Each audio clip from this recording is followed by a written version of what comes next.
Students, हम topic cover कर रहे हैं Euler's theorem for homogeneous functions.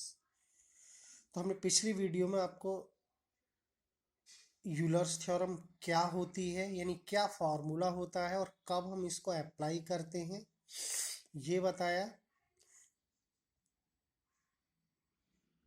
और कैसे अप्लाई करते हैं इसके लिए हम आज कुछ क्वेश्चन सॉल्व करेंगे। उनमें आपको देखेंगे आप कि हम इसको कैसे अप्लाई करेंगे। तो हम एक बार फिर से देख लेते हैं कि यूलर्स थ्योरम क्या होती है और कब हम इसको अप्लाई कर सकते हैं। देखिए इसका स्टेटमेंट क्या है। If f x comma y be a homogeneous function in x and y of degree n, यदि ये जो फंक्शन दिया होगा आपको क्वेश्चन में वो कैसा हो, होमोजीनियस हो। मेन क्या है, होमोजीनियस फंक्शन हो। तो हम इसको होमोजीनियस फंक्शन कैसे देखते हैं और कैसे हम ये तय करते हैं कि ये फंक्शन होमोजीनियस है, इसको हम क्वेश्चन में बताएंगे आपको। यहाँ आप ये समझिए कि होमोजीनियस फंक्शन हो और उसकी डिग्री एन हो। तो डिग्री चेंज भी हो सकती है, एन की वैल्यू 3 हो, कहीं 2 हो, कहीं 0 हो, कहीं 1 हो, कहीं 4 हो। ठीक है, तो फंक्शन अलग अलग डिग्री का हो सकता है, लेकिन होमोजीनियस जरूर हो। ये स्टेटमेंट या हम कहें यूलर्स थ्योरम की कंडीशन है कि यूलर्स थ्योरम ने ये कहा कि if f x comma y जो दो वेरिएबल का फंक्शन है, या दो से ज़्यादा भी हो सकते हैं, 3 वेरिएबल हो सकते हैं। ये हम क्वेश्चन देखेंगे, 3 वेरिएबल के भी होंगे, एक्स वाई जेड। तो वो फंक्शन होमोजीनियस हो, तब हम ये वाला फार्मूला अप्लाई कर सकते हैं। ये फार्मूला किसका है, यूलर्स थ्योरम का। ये यूलर्स का फार्मूला है। क्या बताया है इन्होंने, देखिए बिना डिफरेंशियल किए हम इसका आंसर दे सकते हैं। किसका, x into del f upon del x, y into del f upon del y is equal to n f. तो इस पूरे का जो आंसर होगा, जो आप देख रहे हैं पार्शियल डिफरेंशियल है एफ का एक्स के रेस्पेक्ट और एफ का वाई के रेस्पेक्ट, और इन दोनों में एक्स वाई की मल्टीप्लाई और इसको ऐड करें तो इस पूरे का कंप्लीट आंसर एन एफ होगा। विदाउट डिफरेंशियल आप इसको सॉल्व कर सकते हैं। हम डिफरेंशियल से भी कर सकते हैं, लेकिन हम यूलर्स ने ये बता दिया कि अगर फंक्शन होमोजीनियस है तो उसकी डिग्री की मल्टीप्लाई एफ से कर दें उस फंक्शन से, तो ये कंप्लीट आंसर आपका आ जाएगा विदाउट डिफरेंशियल किए बिना। और आप डिफरेंशियल करेंगे तब भी यही आएगा आंसर। ये होमोजीनियस की थ्योरम है। तो 3 वेरिएबल के लिए देखिए ये हो जाएगा, if function f x y z will be homogeneous in x y z of degree n, अगर डिग्री n है तो फॉर्मूला एन एफ। लेकिन डिफरेंशियल तीनों होंगे, f का पार्शियल डिफरेंशियल x के रेस्पेक्ट और y के रेस्पेक्ट, z के रेस्पेक्ट और x y z की मल्टीप्लाई, तब हम तीनों को ऐड कर दें तो आंसर इसका भी एन एफ आएगा। n is degree of function f function x y z। उस फंक्शन में हम डिग्री से मल्टीप्लाई करते हैं तो इस पूरे कंप्लीट जो आपको ये टर्म लिखी हुई है पार्शियल डिफरेंशियल की, इस पूरे का कंप्लीट आंसर यूलर्स थ्योरम से हम दे सकते हैं। ठीक है, तो ये यूलर्स थ्योरम हुई। ठीक है, अब इस पर हम ये समझते हैं इसको अप्लाई कैसे करेंगे, वो हम एक क्वेश्चन से समझें। देखिए एक क्वेश्चन है एग्जाम्पल की तरह, जिसे समझ में आएगा आपको easily. u is equal to x square plus Y square plus z square, prove that x del u upon del x plus y del u upon del y plus z del u upon del z is equal to 2u। ये answer हमें देना है, तो इस term का complete answer हमें 2u देना है। तो ये आप देख रहे होंगे कि यूलर्स थ्योरम में जो टर्म होती है वही है, ये वैसी ही है, केवल फर्क क्या है कि f की जगह u आ गया है। तो फंक्शन का नाम जो भी होगा, u होगा u, v होगा v, f होगा f, फाई होगा फाई, इससे कोई इफेक्ट नहीं पड़ता कि यूलर थ्योरम हम नहीं लगा सकते। देखिए फंक्शन u दिया, हमने ये बताया होमोजीनियस फंक्शन हम कैसे देखेंगे, मेन ये है, और उसकी डिग्री कैसे देखेंगे ये है। देखिए होमोजीनियस फंक्शन देखने के लिए हम क्या करेंगे, इस फंक्शन में जितनी भी टर्म हैं उन सब टर्म की पावर सेम होनी चाहिए। क्या होनी चाहिए? सेम, एक जैसी। तो हम इस फंक्शन में देखें कितनी टर्म है, काउंट करें। देखिए एक्स स्क्वायर एक टर्म है, प्लस जब आ जाता है तो सेकंड टर्म बन जाती है। प्लस या माइनस सेपरेट कर देते हैं टर्म को, और अगर यही मल्टीप्लाई में होते तीनों तो एक ही टर्म मानी जाती। जैसे x square into y square into z square, तो हम ये कहते हैं कितनी टर्म है, टर्म एक है और उसकी डिग्री 6 हो जाती है। तो ये हम देख रहे हैं 2 2 2, होमोजेनियस की बात चल रही थी। तीनों की पावर सेम है, यानी तीन टर्म है, तीनों की पावर सेम है। Therefore this function is homogeneous. तो ये तो आपका होमोजेनियस देखने का मेथड हुआ। अब हम डिग्री देखें, जितनी पावर है तीनों पर सेम पावर है, तो ये जो पावर है यही डिग्री होती है। तो हमने लिखा है here u is homogeneous function. कैसे देखते हैं वो मैंने बता दिया, ये नहीं लिखना है कैसे क्या है, केवल हमने देख लिया, चेक कर लिया कि ये होमोजेनियस फंक्शन है। और 3 वेरिएबल का है, ये भी लिखना है, x y z of degree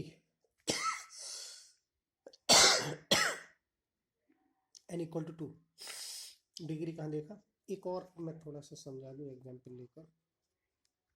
हम कहें इसकी डिग्री बताइए, क्या ये होमोजीनियस है एक ही टर्म है, तीनों डिग्री चेक कंपेयर करने की ज़रूरत ही नहीं है, क्योंकि एक ही टर्म है, उसमें जितनी भी डिग्री होगी वो डिग्री होगी।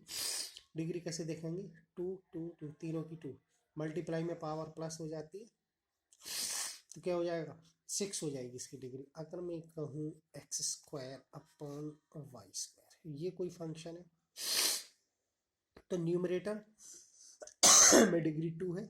अलग अलग हो सकती है न्यूमरेटर डिनोमिनेटर की, लेकिन उसमें जो टर्म होंगी, जैसे मैं ये लिख दूँ X square plus Y square और Y square minus X square, इस टर्म की 2, इस टर्म की 2, ऊपर डिग्री हो गई 2 न्यूमरेटर में, और नीचे भी 2 होगी, तो 2 माइनस 2 0, इस फंक्शन की डिग्री 0 हो जाएगी। तो डिवाइड में पावर माइनस करते हैं, मेन हमारा ये था, मल्टीप्लाई में प्लस करते हैं। और जहाँ एडिशन सब्ट्रैक्शन है वहाँ सेपरेट सेपरेट जो डिग्री होगी उसकी वही मानी जाएगी। ठीक है, चार ही हमारे साइन होते हैं, प्लस होता है, माइनस होता है, मल्टी और डिवाइड। चार तरीके से फंक्शन आपको ये डिफाइन कर सकते हैं। चूंकि ये एडिशन का फंक्शन है तो एडिशन में हर टर्म की डिग्री सेम है और जो उसकी पावर है सेपरेट वही डिग्री होगी। लेकिन जिसमें मल्टीप्लाई आ जाए उसमें सभी पावर हम ऐड कर देते हैं तब डिग्री बनती है, डिवाइड में सब्ट्रैक्ट करते हैं तब डिग्री बनती है। तो डिग्री कैसे बनाते हैं या फाइंड आउट करते हैं वो मैंने बताया यहाँ। अब आप देखिए, हाँ हमने ये बता दिया कि डिग्री 2 है वही यू वेरिएबल। अब इसकी हमें वैल्यू चाहिए ना, तो यूलर्स ने फार्मूला बता ही दिया कि X derive upon del x plus Y derive upon del Y plus Z derive upon del Z is equal to क्या होता है, एन यू, यानी एन एफ होता है फार्मूला। चूंकि फंक्शन की जगह यू है तो हम एन यू लिखेंगे। अब एन की वैल्यू कितनी है, 2, तो लिख दिया, आंसर आ गया। देखिए केवल डिग्री की फंक्शन में मल्टीप्लाई करनी है, फंक्शन क्या है यू, इस फंक्शन की वैल्यू ये है लेकिन फंक्शन का नाम यू है, सिंबल यू है, तो 2u। ठीक है, एक और क्वेश्चन से और समझिए। तो यहाँ हम एक तो ये देखेंगे फंक्शन होमोजीनियस हो, फिर इसकी डिग्री कैसे निकालेंगे और हम कब अप्लाई करेंगे ये भी है मेन। देखिए if u is equal to y upon z plus z upon x plus x upon y, prove that x del u upon del x plus y del u upon del Y plus z del u upon del z. अब हम कब apply करेंगे ये हम देख लेते हैं कि जो हमसे आंसर पूछा गया है वो क्या यूलर्स थ्योरम की फॉर्म का है।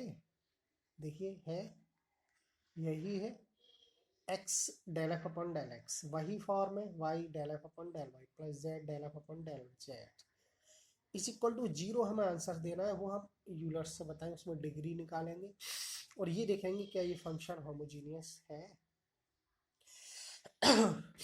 तो ये समझ आ गया कब अप्लाई करेंगे, जब हमसे आंसर उस फॉर्म का पूछा जाएगा। X del u upon del x plus y del u upon del y. दो वेरिएबल होंगे तो दो के लिए, तीन के लिए z del u upon del z, जैसे कि आप देख रहे हैं। देखें ये फंक्शन होमोजीनियस है तो हम हर, ये देखें हर टर्म की पावर सेम होनी चाहिए। तो हम ये एक टर्म है इसमें y अपॉन जेड, दूसरी टर्म है z अपॉन एक्स, तीसरी टर्म है x अपॉन वाई। तीन टर्म है, दोनों तीनों सेपरेट है। तो y अपॉन जेड की हम डिग्री देखें, y की पावर कितनी है 1, इस नीचे वाली z की पावर कितनी है 1। तो डिवाइड में क्या करते हैं पावर का, माइनस 0 आई।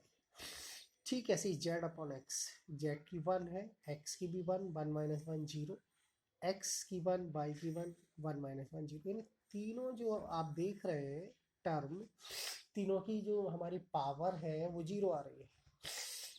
ठीक, अब जब 0 आ रही है तो फंक्शन होमोजीनियस है। होमोजीनियस के लिए यही बताया है कि ईच टर्म की पावर सेम होनी चाहिए, कितनी भी हो इससे मतलब नहीं, चूंकि सेम है, तीनों की 0 है तो वही डिग्री हो गई। नहीं निकाल 0 का n is equal to 1 minus 1 0। Here u is homogeneous function in three variables x y z of degree n is equal to 1 minus 1 0। हमने ये देखा कि u होमोजीनियस है, कैसे होमोजीनियस है वो भी हमने क्लियर कर दिया आपको। डिग्री कैसे निकाली ये भी बता दिया, अब बस केवल फॉर्मूला लगाना रह गया यूलर्स का। देखिए, so from Euler's theorem x del u upon del x plus y del u upon del y plus z del u upon del z is equal to n you.